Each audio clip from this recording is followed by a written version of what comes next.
Roll up, come and try delicious local, seasonal mangoes.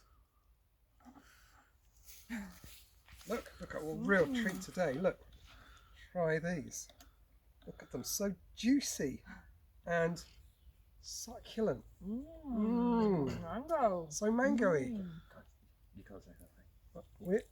What do you mean I can't say that? Because they're not actually mango. Trading standards. Trading standards. Yeah. Trading standards. Can't say that. Roll up, come and get your seasonal, local, delicious mangoes.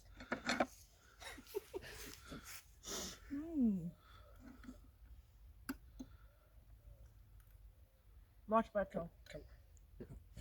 Is that right? No. It's a bit better. Yes, Can't really be. What is it? Yeah, I've got to say what it is. Okay. Roll up. Come and get your local, seasonal, mushroom-style mangoes. Doesn't sound so delicious, though.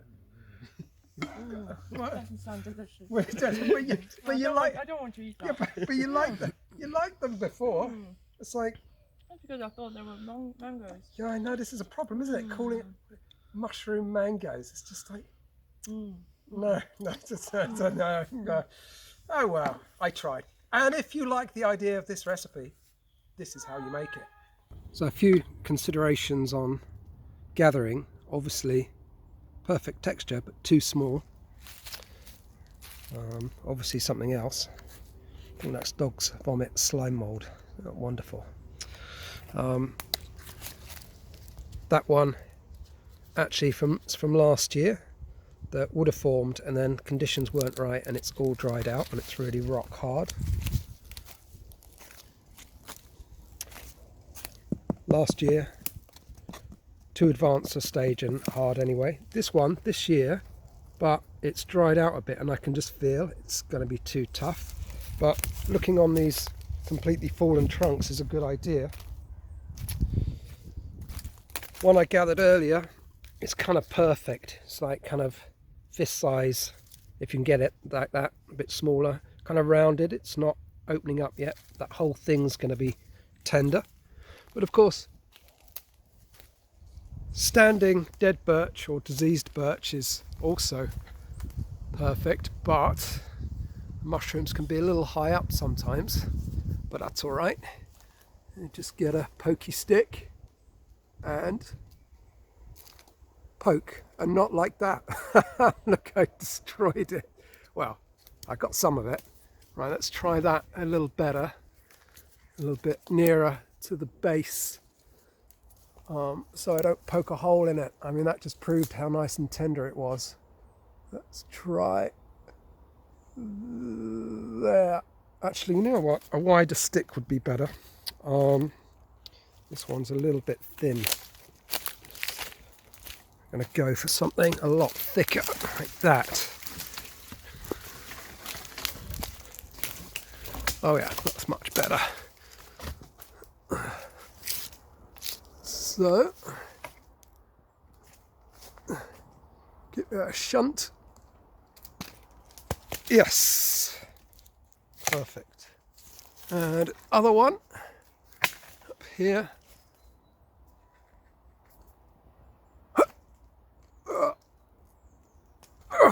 Oh look, I destroyed it. It's not so easy to do one-handed. Anyway, you get the idea. Look, that one hit the ground and broke, but that's fine. I can still use the other bit. And it also illustrates how nice and tender it is, because that was at a later stage when it's thinning out. That wouldn't have happened at all. It would have been very rubbery. So I've just peeled them and sliced them. Debris there. Let's just show you how I peeled it. Yeah, so let's look at how we deal with this. Give me winking at you. I just got home 10 minutes ago, and for the first time in my life I got stung in the eye by a wasp or bee or hornet. It's quite painful and swelling up. Anyway, so we have all that kind of woody bit. So we need to get that off. And you'll see it's kind of still there, but we'll deal with that later. Next is to peel off the really immature tube layer.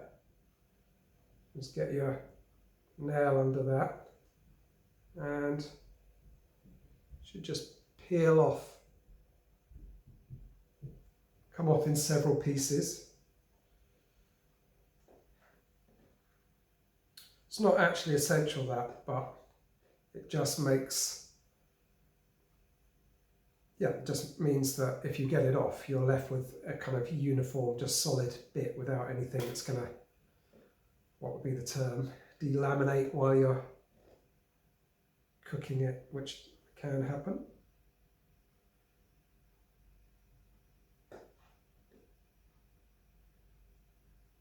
Sometimes it just breaks up. It's doing a little bit here. Let's get my knife under it.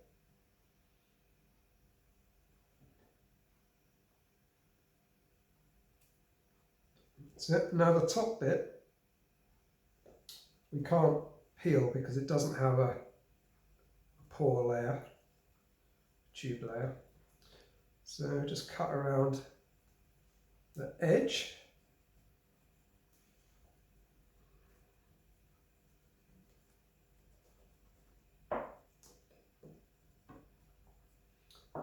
And then just keep working around until you've got all the brown bit off.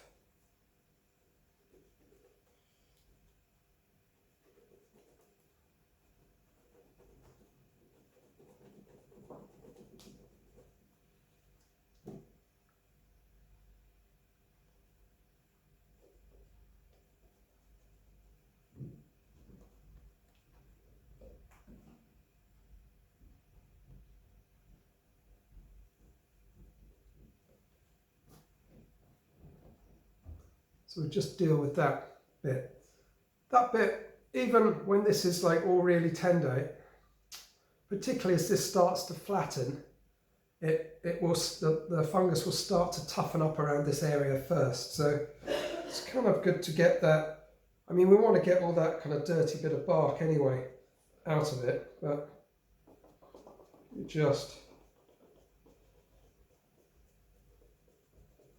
cut round like that. Can get it all out. At this point I like to just test to see if that's tender. It's on borderline there, it's just a little bit tough. So it was good to remove that anyway. A tiny bit more.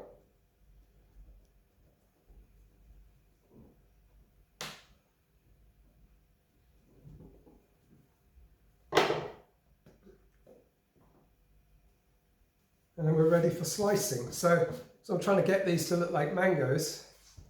I'm going to slice it in a way, actually it's quite a fat one, so it doesn't really matter how I slice it, but right, I'm going to start there. Now, once I've sliced all these up, I'm going to boil them in multiple changes of water to get the bitterness out. Now, over the years, I've tried all sorts of ways to get the bitterness out. I've salted them for hours. I've soaked them in alcohol, in vinegar, but the most effective way that I've found is just to boil them and boil them and boil them and boil them and boil them again. So actually, how many times? Well, when I was making the marmalade recipe, which you might have seen, when they were cut in much smaller strips, I boiled them in 3 changes of water and they still retain some bitterness. Actually, even for that recipe, I think 5 times would have been better. But in this case, and I'll let you know how many boils it was to get rid of the bitterness at the end, but in this case I'm kind of estimating maybe 10 to even 20 boils, because first of all they're a lot thicker and yeah, just a lot wider. I haven't shredded them.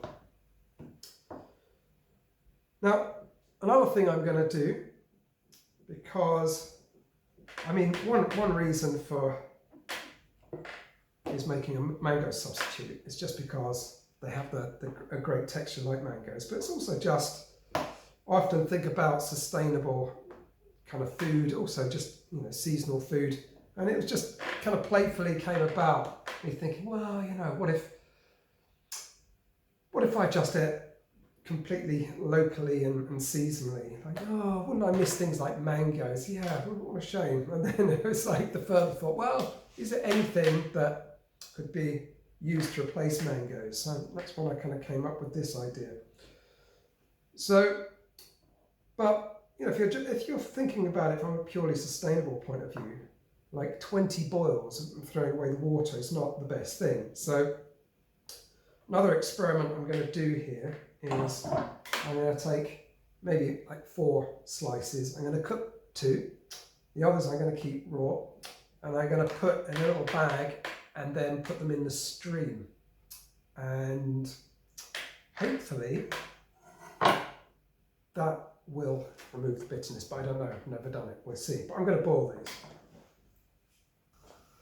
So some bits really are just like the shape of mango already, so just working through, obviously being really careful with a sharp knife. Look at that.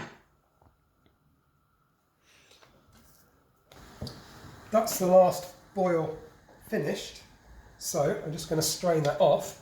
So how many boils was that? Well, it was what I thought to get rid of all the bitterness was 10 boils in changes of water. But what I did, just because there's quite a lot of effort to gather these, peel them, slice them, and it's only going to be a once a year job, that just to be absolutely certain, I did another 2 boils as well, so it was actually 12. Now, what I'm going to do now is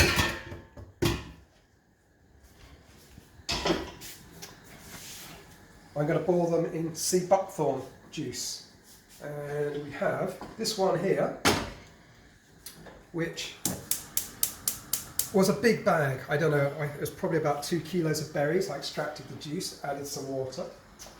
So yeah, I put 1.5 kilos of sugar in there, just granulated sugar. That's quite a lot of sugar. Way! But you know, when I think about making this recipe and coming up with something which is a bit like a local mango, I'm also thinking, well, what if all the ingredients could be local? So this one here is the ultimate local mango substitute, because in that one I've also got sea buckthorn juice, but the sweetness is from sycamore sap syrup. So I've never done this one before. So what I'm going to do is cook them both, simmering for, well, I'm going to simmer it for about 30 minutes, maybe more. And then I'm going to leave it for about 12 hours, and then I'll simmer it again for about half an hour, constantly reducing it down. And I'm going to keep doing that until basically there's no liquid left, and then they will be perfectly ready. Actually, just to show you how many sea buckthorn berries, it was a bag like this, but actually with 1/3 more than this, it was really full up.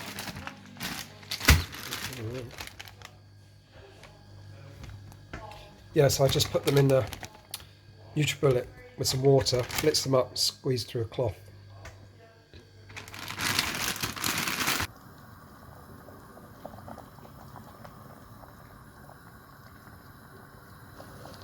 So that's it, the final reduction.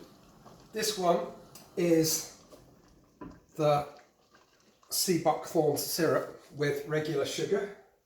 So I didn't actually reduce it right down so there's no liquid, because you can see I'm still got quite a bit there. But look at those mushroom mangoes,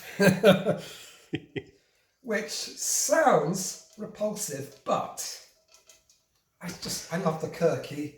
Quirky? What's quirky? It's like Captain Kirk. No, I like the quirky absurdity of it. And the other ones here, the ones which are all seasonal, well, local ingredients, not all gathered at the same season. I'm actually going to keep those in the syrup. Look at them sliding in there. And yeah, keep that for a special occasion. So yeah, this was sycamore sap syrup, sea buckthorn, almost smashed the jar there, and what did I say? Birch polypore, birch polypore, sea buckthorn, sycamore sap syrup, birch polypore, mangoes, mushroom mangoes. So much better than what happens to be over here. Reduced mango, mould, hard, disgusting. So there we have it.